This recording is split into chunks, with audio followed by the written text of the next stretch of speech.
So we attended roadshows back then to create the awareness, to educate people about solar energy, etc. And that's how we come today. And we only have one project for that time. But you had one project for the entire year? Yes. But you still persevered? Yes, we still persevere. Actually, we started with the simple idea of why not just convert or change the roof or just make the roof into something that is with value-added features such as converting power generations instead of just as a beauty or aesthetic.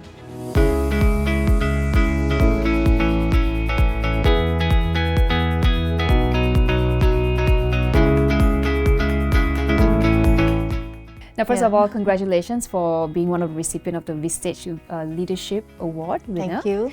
Now, I want to start with a bit of background of Yongyang because I found it really interesting. It started off as a rooftop solutions provider back in the days, but now has carved a niche in solar photovoltaic systems. How did this transformation came about? Yongyang is actually a family business founded from my father. Yeah.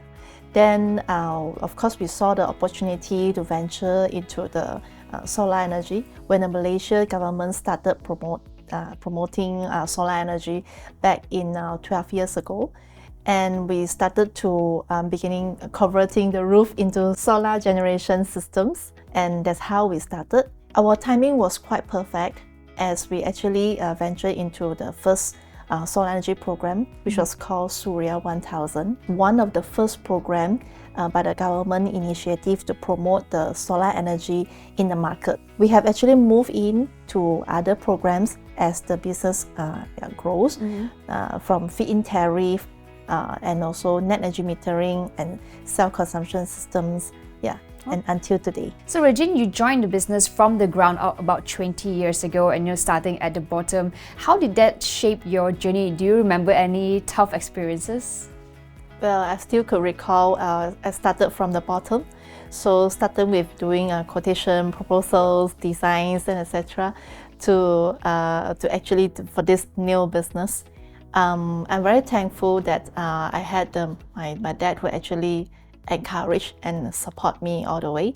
So we attended roadshows back then to create the awareness, to educate people about solar energy, etc. And that's how we come today. And we only have one project for that time. But you had one project for the entire year? Yes. But you still persevered? Yes, we still persevere. Okay. And how big is the company now, if you can share with us? We are SMEs. So we have about 30 to 50 people currently, growing from a very small team to today. So what fuels your passion for solar energy? Or did you just see, there was a market opportunity, that's why you went big into the business? We were doing roofing business back then, but we saw the potentials in actually putting the solar panels on the roof. Yeah, actually we started with the simple idea of why not just convert or change the roof or just make the roof into something that is with value-added features such as converting power generations instead of just as a beauty or aesthetic. So I had this simple mindset then. But of course, as we venture into this business, we really see there are constantly a lot of things. Even now today, we're still learning about the technologies and learning about the latest advancement in the industries. So we always need to keep abreast of that. Okay. And with the constant learning, of course, keep us always the passion in this business as well. And seeing that customers benefiting from what we have done for them, especially in terms of the energy savings, in terms of carbon reduction, that's also give us a great satisfaction for that. So Yongyang currently offers solar energy solutions for homes, businesses, and also industries. Where do you think will be the biggest growth opportunity for you? And what are some of the cool innovations that you're excited about in your industry? Where we'll see that the market growing, then definitely the competition intensifies. But of course, we are constantly improving ourselves to be as to maintain our competitive advantage. So of course, people not only could purchase the systems as what we used before, but now we can also have the rent-to-own models. Okay. One of it, this is a so-called innovation in a financial model. Yeah. In terms of the technologies, we will see more and more applications that potentially not only covering the rooftops. Well, in future, they could be also covering the wall facade, etc. So that is something, a very interesting area to actually explore on. Right. Yeah. So now, on a more personal level, as a second generation female leader in an industry that is quite male dominant, what unique challenges have you encountered and how do they influence your path to success? Well, as you know, I'm coming from the background of family business. So, of course, joining a family business gives me a strong foundation. But as the business landscapes changes, we need to also evolve as well.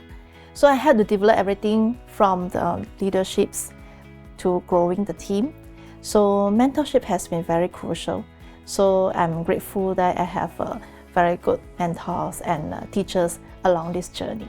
Okay, can you talk about that and your journey with Vistage? How did it help you grow professionally? As an entrepreneur myself, it can be lonely sometimes when you have no one to turn to. So Vistage actually provides a nurturing place whereby you have the peers to talk to. Of course, we always talk about care confrontations, and that is where you need to be open to sharings and be vulnerable about it. And it's a place to actually share our challenges and also collectively find solutions together.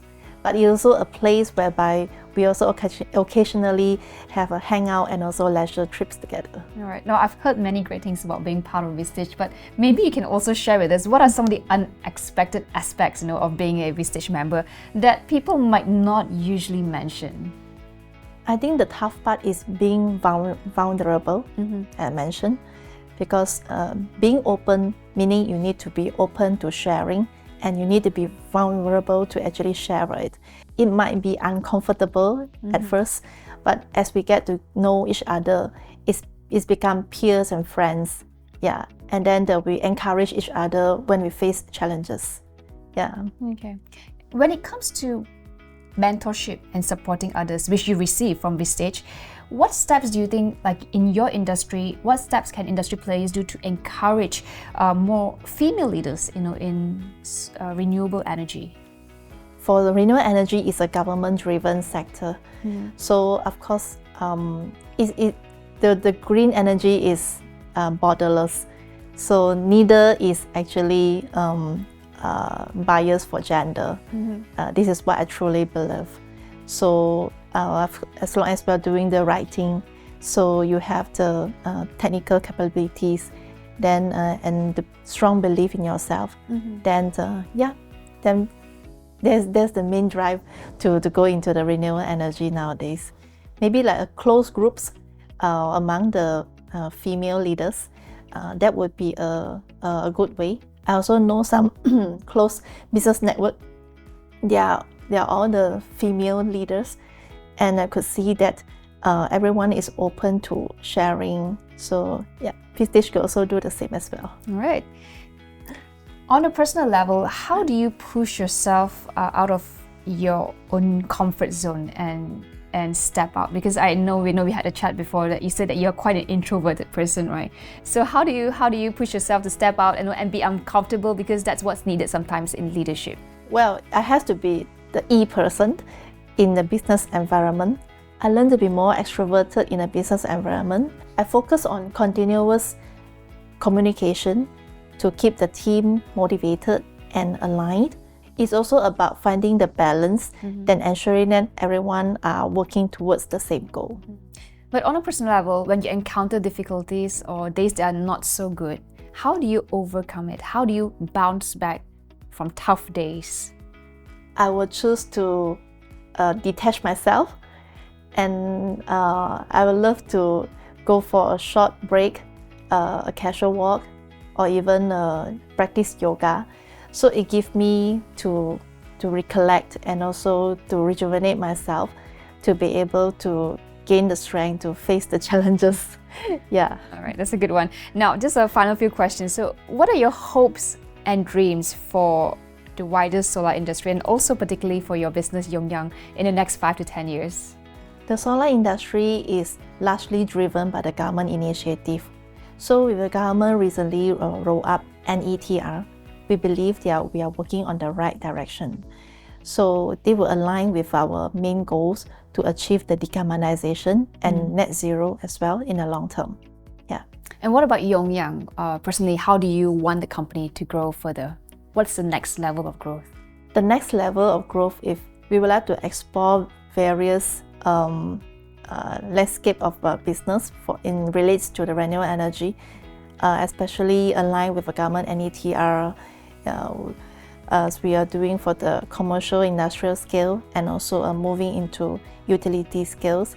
So this is what we are hoping to actually ride with the wave of this current transition. So Regine, for this year's show, we have a tradition where we ask the person that came on the show before you to leave a question for you.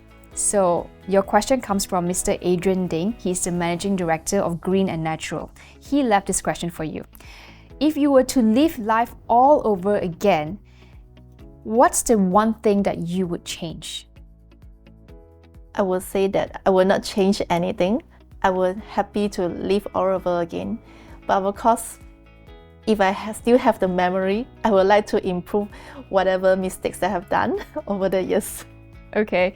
And lastly, Regine, if you have one question that you can ask to the next CEO or leader that come on the show, what would it be?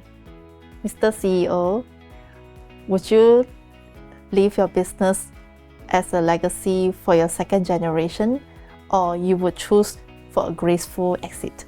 Okay, thank you so much, Regine. I will ask this question to the next person that comes on the show. Thank you so much for coming, and great to hear about your journey, and all the best to your future undertakings. Thank you. Thank you, Cynthia. Thank you, Regine.